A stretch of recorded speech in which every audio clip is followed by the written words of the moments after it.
Getting to be somebody who I'm not. Getting to pretend I'm someone else. I love that. It's just great, just becoming the character. I'm of the acting philosophy that you think your interior monologue is that person. So from the moment I step on stage, I am that person. I'm no longer Anne Hodson. I'm whoever I'm playing. And that's neat. It's just neat to forget about yourself and totally become somebody else and think their thoughts and live their life and do their movements. And I really like that. I get very, very energized. I get almost hyper when I'm doing theater. And that's a great way to be, for me, I think. I'm not a hyper person, but it's just, I'm so excited doing it that I feel the energy surging up inside me. And when I'm actually on stage, it's the energy to portray a different part. When I come off the stage, it takes me a while to wind down.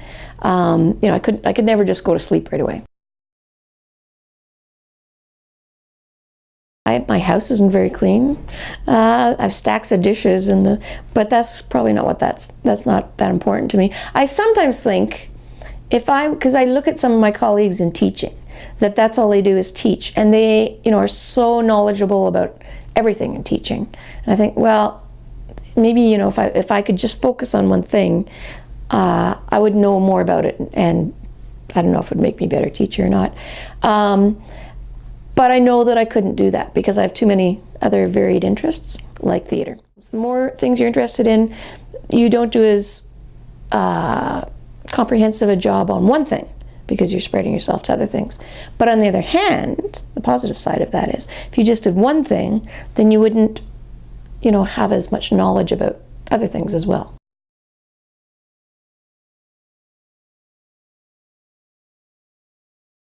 I find that it's funny because when I'm not doing a show, in the evenings I'll go, oh, I need to do this or this or this or this, but I don't get things done. Whereas if my days are filled with work and theater, the other things I need to do, I get done because I make sure I allot them into certain times.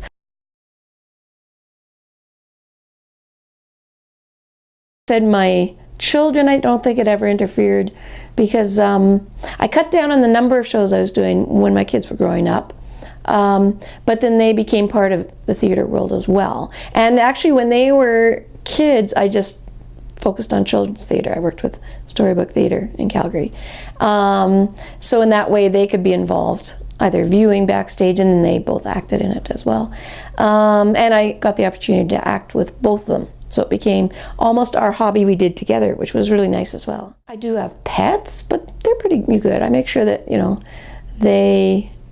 my dog gets walked, or we spend time on the off-leash area when I am off, but yeah, they might say, oh, are you off to the theater again? I don't know. People always say that once you've been bitten by the theater bug, you're bitten. You can never stop doing theater, and I totally think that's true. I totally agree with it. Once you've done it once, you'll always want to act again. And I don't even know what it is. I don't know if it's the camaraderie, the people you meet, working with old friends, meeting new friends, becoming someone different, becoming immersed in a project. I think I like that about it too, that you become so immersed in the play and your character and the other characters. And it's really a neat thing to be able to just throw yourself into something totally for that amount of time.